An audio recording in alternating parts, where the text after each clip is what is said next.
اس کے علاوہ کوئی راستہ نہیں ہے کہ اب سیاسی جماعتیں الیکشن لڑیں، لیکن اب کراچی والوں کو الیکشن لڑنا ہوگا، اب کراچی کو الیکشن لڑنا ہوگا۔ اب ایک نوجوان قیادت کو آگے لانا ہوگا، ان کے ہاتھوں میں کراچی کے بعد ڈور اور بلدیاتی اداروں کو دینا ہوگا۔ اور 4 سال سے میں اور میرے ساتھی جو کوشش کر رہے ہیں، الحمدللہ اس کے نتیجے میں ہم نے 75 آزاد پاکستان پینل پر نوجوان امیدوار میدان میں اتارے ہیں جو پڑھے لکھے گھرانوں سے ہیں، جو ایسے گھرانوں سے ہیں جہاں سیاست کو شجر ممنوع سمجھا جاتا ہے، سیاست سے 100 گز وہ دور بھاگتے تھے وہ گھرانے۔ آج اگر وہ آمادہ ہوئے ہیں تو صرف اس لیے کہ اس خلا کو اگر انہوں نے پر نہیں کیا تو پھر وہی مافیا کراچی پر قبضہ کرے۔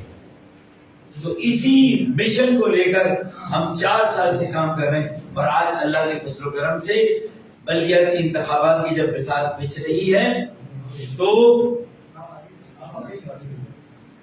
75 پینل کم از کم ایسے ہیں کہ جہاں پر اوسط عمر امیدواروں کی 30 سال ہے، 32 سال ہے، 28 سال ہے، یہ عمر ہے ہمارے امیدواروں۔ کالا ان کا انتخابی نشان بیشتر کا، اور کچھ امیدواروں کا نشان لیپ ٹاپ، اور بہت کم امیدواروں کا نشان دیوار ہے۔ اب ان کی سرپرستی کے لیے مجھے ایک موقع ملا تو میں نے قومی اسمبلی کا ضمنی انتخاب لڑنے کا فیصلہ کیا NA 245 سے، اور مجھے بھی تالے کا نشان ملا، تو اوپر بھی تالے کا نشان، نیچے بھی تالے کا نشان۔ 21 اگست کو قومی اسمبلی کا الیکشن، بائی الیکشن NA 245 کا، 28 اگست کو بلدیاتی انتخاب۔ تو اب یہ آپ کے سامنے میں نے اس لیے بیک گراؤنڈ یا تمہید رکھی ہے تاکہ آپ کو یہ اندازہ ہو کہ اگر یہ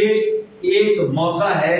تو میں نے اس میں 2 کوششیں کی۔ ایک طرف نوجوانوں کی ایک نئی تحریک، ایک یکجہتی اور اتحاد اور ایک نئی قیادت کو سامنے لایا جائے، اور دوسری طرف NA 245 کے الیکشن کے ذریعے سے جو میری عمر کے میرے ہم اثر سیاسی اکابرین، چاہے وہ MPM کے مختلف دھڑوں سے تعلق رکھتے ہو، ان کے درمیان یکجہتی پیدا کی جائے، انہیں ایک پلیٹ فارم پر جمع کیا جائے،